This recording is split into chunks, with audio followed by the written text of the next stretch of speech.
Welcome to our Curious Amalgam, the weekly podcast brought to you by the Antitrust Law section of the American Bar Association.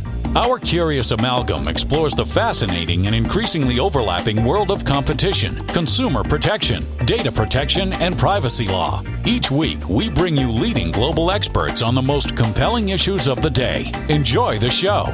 Hello, and welcome to Our Curious Amalgam, the podcast from the American Bar Association Antitrust Law section. My name is Christina, and today's topic is, are chatbots protected? Analyzing whether Section 230 should apply to generative AI. In episode 106 of Our Curious Amalgam, way back in March 2021, we explored whether Section 230 was overdue for a revamp. Fast forward to 2023, a time when generative AI is very quickly becoming mainstream, and we're faced with yet another critical question. Should generative AI receive Section 230 protection? In this episode of Our Curious Amalgam, we'll explore the arguments for its applicability and against its applicability. Joining me today is my co-host, Sergei Zaslavsky. Hey, Sergei, excited to have you here today. Hi, Christina. So who is our guest? Well, we are very lucky to welcome Jess Miers, the Legal Advocacy Counsel at Chamber of Progress, a tech industry coalition devoted to progressive society, economy, workforce, and consumer climate. Jess is an expert on Section 230 and other issues at the intersection of law and technology. She is an advisor to the Trust and Safety Professional Association and an industry mentor for Santa Clara Law's Tech Edge JD program. Welcome to the show, Jess. We're very happy to have you. Thanks so much for having me. I'm so excited to talk about this incredibly important issue. Excellent. Just so we level set and all our listeners can start with the same foundational knowledge to explore this topic, could you give us a brief overview of what Section 230 is? Absolutely. So Section 230 says websites and users are not liable for the content they did not develop or create in whole or in part. So the law was born out of what we call the moderator's dilemma. Back in the day, websites had conflicting guidance from the courts as to how much they could moderate their services without incurring liability. So at the time, the consensus was if websites took a hands-off approach to moderation, i.e. they avoid content moderation entirely, then they would not be liable for the content that they choose to publish. On the other hand, if a website preferred to moderate their services, such as to ensure a family-friendly environment, the service could do so, but at the risk of incurring liability for any of the third-party content that they choose to publish. So this created a perverse incentive for websites to turn a blind eye to what was being posted to their service. Section 230 then offers the best of both worlds. Websites can moderate their services as they see fit without incurring liability for all the content that they choose to host. Now, Section 230 is not without its limits. It has several statutory exceptions for things like federal intellectual property and federal criminal law. And there are also many common law exceptions that have developed over the past decade. A major exception, by the way, which is pertinent to this discussion, is when the service materially contributes to the illegality of the content at issue. So the classic example here is the roommates case, which gave us the material contribution test.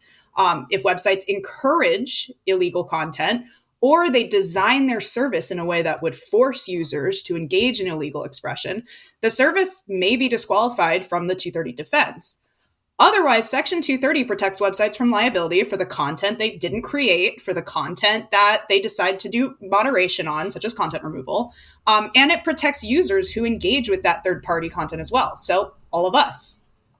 Got it. Well, that makes sense. Thank you for that very good introduction.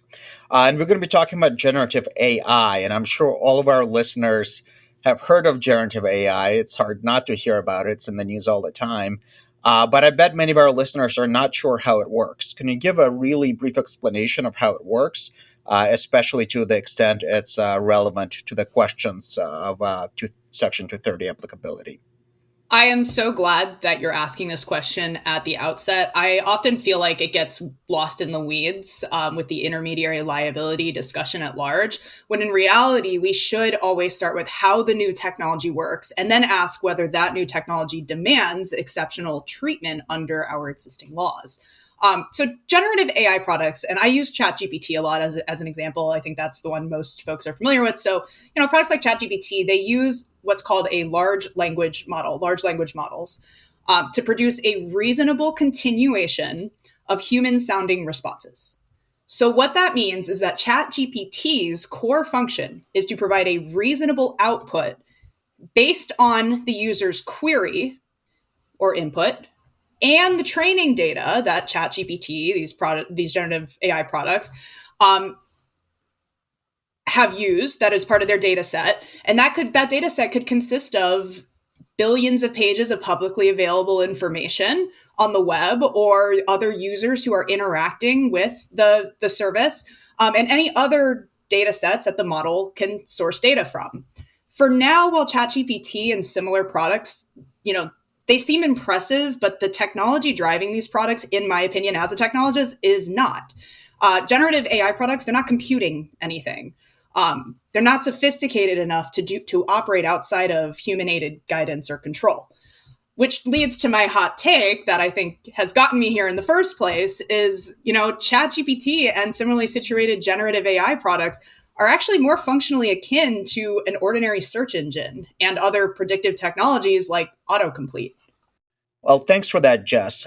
Could you give our audience some of the most common arguments that people make for why Section 230 should not apply to generative AI? Yeah, so Matt Peralt started this broader conversation. He has an excellent piece in Lawfare on why Section 230 should not apply. And while I don't fully agree with all of Peralt's points in that article, his piece is thoughtful and worth a read. So highly recommend to your readers follow up on that piece. It's a fantastic starting point. So when it comes to Section 230 defense, for plaintiffs bringing these claims against usually defendant internet companies, the best strategy for attacking Section 230 is to show that the defendant website developed the content at issue in whole or in part. So in other words, a creative plaintiff just needs to show that the content is actually first party to the website, not third party. The obvious argument against ChatGPT is that the outputs are developed in whole or in part by the service's algorithm, which should right off the bat actually disqualify anything produced by ChatGPT from 230. Of course, you also have the material contribution test that we discussed earlier. So for example, if some ChatGPT outputs are considered illegal, such as they're defamatory, for example, one could argue that ChatGPT is the material contributor to that illegality. It made up false facts, for example. So, lastly, there's also this concerning trend emerging in the Section 230 discourse that suggests when websites go beyond what we're calling traditional editorial functions, they are disqualified from Section 230 protection. This is the argument that the petitioners in Gonzalez v. Google tried to raise at the outset of their case. This is the whole idea that, YouTube is not liable for the underlying alleged ISIS videos, but they are liable for the algorithms that recommended those videos because the algorithms are first party to YouTube.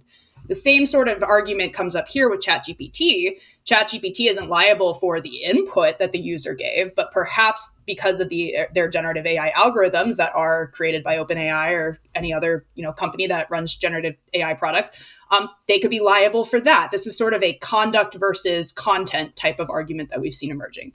And we saw that same argument echoed by the Fourth Circuit in the recently decided Henderson v. Public Data case. So to the extent that generative AI is out of scope for traditional publishing functions, whatever that means, a court may conclude that 230 was never meant to apply that broadly.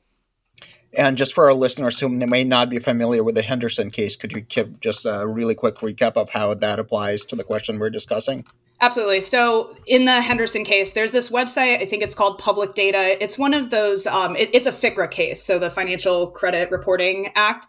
And it has to do with the public scraping of information relating to credit posted to this website. And then Public Data did I believe some curation on that information. And so the person who sued felt like their information was being portrayed in a misleading way on the service, and so they sued for that.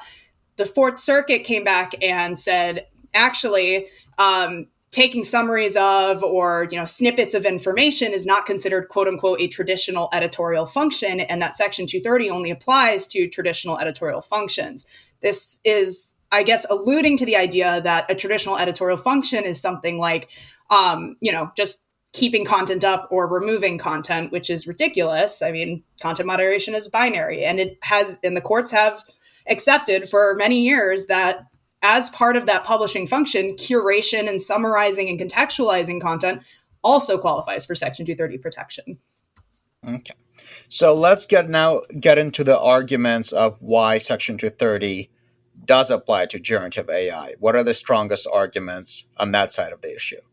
So in my opinion, to determine Section 230's applicability, we would need to assess the extent of the AI's output and the extent that it derives from third-party content. So for the most part, the courts have consistently applied Section 230 to algorithmically generated outputs. Classic line of cases for this premise is the Google search snippet cases. Google search automatically generates snippets for each search result that summarizes what can be found at that result. The snippets derive entirely from both the website for which it's generating that summary and the user that supplied the original input. Google has been sued several times for these snippets, mostly pertaining to defamation and misleading content, but the courts have held that those summary outputs derive from third-party information and are therefore protected by Section 230. So for ChatGPT, we should look to where it's sourcing its outputs. To my knowledge, ChatGPT doesn't actually create anything new. Again, it's very much a dumb predictive model, as we discussed. The algorithm grabs third-party information, strings it together to give a result that sounds passable to a human.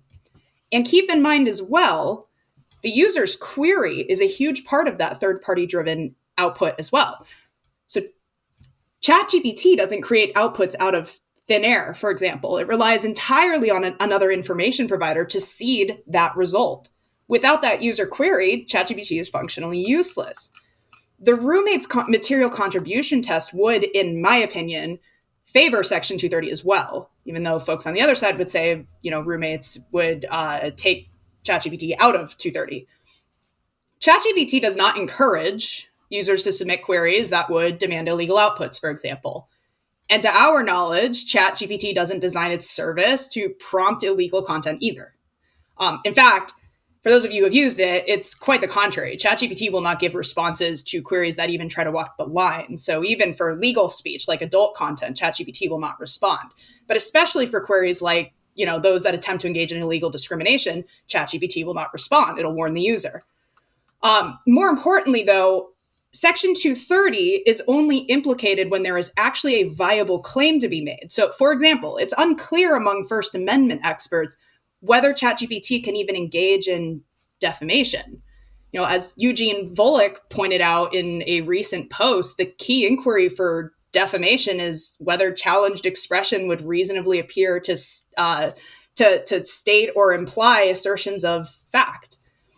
Now, Volokh takes the side that ChatGPT offers itself as this reliable source of assertions of fact, and therefore could be liable for defamation based on those outputs. I don't agree with that. From my personal uses of the product, ChatGPT makes it very clear it does not provide expert advice. So, to conclude, if a plaintiff can't even make out the prima facie case for defamation, let's say, then we have no reason to even reach the Section 230 question. Well, there's a lot in there to unpack. Let's maybe try to zero in on a few key factors that may be relevant to tease out whether Section 230 applies. You said the first content versus third-party content distinction is key. And in my use of these chatbots, it seems that a lot of it depends what you ask it for. Sometimes what it gives seems a little more like third-party content. Sometimes what it provides seems more like first-party content. Like I could ask a chatbot to tell me about Section 230, and it will give me like a short summary with a series of links to third-party articles. That seems pretty similar to a traditional search engine. Or I could ask it to write a Shakespearean sonnet about Section 230, and it would actually compose a halfway decent Shakespearean sonnet. And that just has the feel of more first-party content than third-party content, because it's certainly not pulling a Shakespearean sonnet about Section 230 from anywhere. To what extent does it matter kind of what the chatbot actually does to figure out if it's third-party content or first-party content and if Section 230 applies? Yeah, I think, you're keying in on exactly the kind of contention here with the Section 230 protection analysis. I think it's much of the analysis is likely going to depend on the training data and the user queries. So, for example, if a company hard codes a training data set with a set of values that are illegal, such as illegal discrimination based on race, it could say something. I mean, it would never say something like this, but you could have something in there that's like, anytime a user asks about housing, tell them only about white neighborhoods or something, something like that. It's very similar to the Facebook HUD case from a couple of years ago with regards to targeted algorithms. So, if there is, for some reason, evidence that the service has materially contributed to the illegality in that way to their data set, then my opinion would be that the analysis for Section 230 defense would weigh heavily against the defendant here. As Kathy Gillis actually recently put in her article on TechDirt on this topic, again, we're ultimately asking who imbued the content with illegality. I would also suggest as well, the courts will probably look to the promises and disclosures made by the product itself. So that's kind of the consideration outside of the training data. So, to Volek's point, if ChatGPT promotes itself as the arbiter of truth, and, then perhaps it very well likely could be considered committing defamation when it generates these false facts, as you've sort of pointed out. We're seeing this issue play out in some of the App Store cases involving scammy crypto applications and the promises app stores make to their users regarding the legitimacy of the apps that they're hosting. So, a combination of where is this data coming from that's generating that output, and how much material influence did the service have in that training data, and what does the service say? What does the company say about the service to the user? What are some of the disclosures they're making to the user? I think all of those are going to be really important for assessing. So, Jess, we've been talking about the applicability of Section 230 in its current form and with existing case law. But kind of stepping back, when Section 230 was passed, I don't think anyone could have envisioned generative AI as something that it would have to tackle. If you were to sort of rewrite Section 230, are there gaps in the existing statute that sort of generative AI have exposed that you think are worth considering from a legislative perspective? I think as it currently stands, Section 230 applies to generative AI, or there is a strong argument that the way the text is written applies to Section 230. Again, this is stemming from the point I've made earlier that I don't think where we are with generative AI is new or deserving of exceptional treatment, or even to the point of amending Section 230 to treat just that content. I also would be concerned about any amendments to Section 230 just because, when we talk about AI in this current discourse, it's treated very broadly. And so AI affects not just these it's part of not just these generative AI products like ChatGPT, but it's also part of any website that is doing algorithmic curation, for example. And the courts have found that Section 230 very obviously applies to algorithmic curation and algorithmic targeting. And all of those types of publishing functions rely heavily on AI. So it should be, at this point in time, it should be easy to draw that parallel to generative AI products. My concern is that I think folks think it's newer, and because it's AI, it's scary. And what we're seeing is this sort of techno panic that folks think deserves exceptional treatment and a carve out in 230, when in reality it probably doesn't. And I'll add one more point. It's often noted that Section 230 is a 1996 law. It was before anyone could, really determine what the internet would look like today. But in reality, the co-authors, and they've said this today, they wrote that statute knowing that there would be evolutions in the modern web, knowing that there would be different iterations of the way we experience and access content online and communicate with each other. And so in my opinion, generative AI is just another iteration of the modern web. And so in a lot of ways, Section 230 assumed that iteration, and it should apply just the same way as it does for other iterations of the web. Well, Jess, a ton for us to digest. And for our listeners, we'll be sure to link to many of these cases that Jess referred to. Obviously, Jess, you're an expert on this and speak to it fluently. And I'm sure our listeners are very interested in it. But before we let you go, we do like to ask all of our guests a couple of questions. The first is advice you have for young lawyers, young practitioners who are looking to do what you do. Yeah. So my biggest piece of advice is to keep an open mind. This is coming from someone who is, I think, only 2 years now out of law school at this point. Discussions about working at trade associations or think tanks or these other organizations, Policy Counsel, those did not really come up when I was in law school. And so I sort of had to craft my own path to find where I am today at the Trade Association, Chamber of Progress. So keep an open mind to the different types of careers that are out there besides the traditional ones that have been framed for lawyers.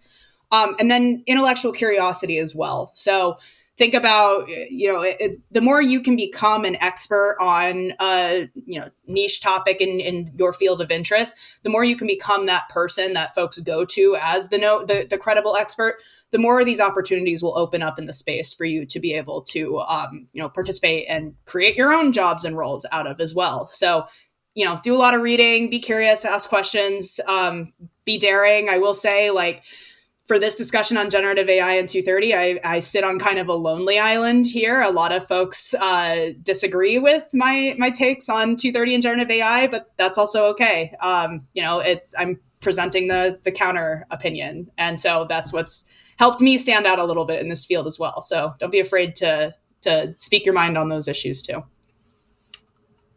Great. Now what we call the Curious Hat.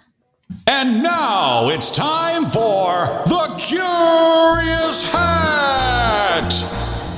So just tell us about the last book you read and your favorite book that you read in the last 3 years. Ooh, okay, this is a great question. So I just finished reading The Gatekeepers, which was a book that was gifted to me for my birthday last year by Professor Eric Goldman, who was my advisor in law school and my mentor throughout my internet law journey. It is incredible. It's eye-opening. It's told from the perspective of somebody who was considered a censor for cable TV. And it goes all the way back to some of the FCC wars that we've had with regards to programming for children, types of adult content that's allowed to be shared on the airways. And it's really opened my mind to sort of the same arguments that we were having several years ago, we're now having again in the space of the internet. So highly recommend for those that are sort of, that are nerds in this space and looking for a different perspective, maybe not on the internet, but on other communication mediums as well. And then my favorite book of the past 3 years, that is difficult, I will say, because the past 3 years I was in law school. So Con Law by Chemerinsky. Yeah, so Internet Law by Eric Goldman. That's a really good question. It's okay if all you were reading were law school textbooks. That is no judgment here, and we've all been there. I have a recommend. So I had to read Getting to Maybe when I was in law school. Right around, it was kind of the beginning of my law school career, and so since I assume this will appeal to also students as well. That really opened my mind for how to engage with folks on the other side of your topics and of your issue areas. And I found that to be incredibly useful because in tech policy, a lot of the work that we do, it is a negotiation. We don't think about it as a negotiation, but we're constantly working with other stakeholders in the field to try to all get to what we all think is the same goal, but we're getting there in different ways. And so the book Getting to Maybe really helps. One, it helps you think about how to answer law school type exams. So for those of you who think about going to law school, it's just a great read. But I think about it a lot too in my current, work when I'm thinking about how do I get my points across and also come to the table with those who are adversarial to those points. Great. Well, seeds of advice in those book recommendations as well. Thank you, Jess, again for your time today. And for all of our listeners, thank you for listening to this episode of Our Curious Amalgam. Thank you for listening to this week's episode of Our Curious Amalgam. a competition, consumer protection, data protection, and privacy law podcast. It is produced and shared around the globe by ABA's Antitrust Law Section. The opinions expressed by the participants in this podcast are their own and do not necessarily represent their employer or other organizations. If you like what you heard or would like to become a member of the American Bar Association, please check out what the Antitrust section has to offer at ambar.org/antitrust. You can learn more about our podcast at ourcuriousamalgam.com. If you have comments, suggestions, or podcast ideas, please reach out to us at podcast@ourcuriousamalgam.com. Until next time, thank you for listening.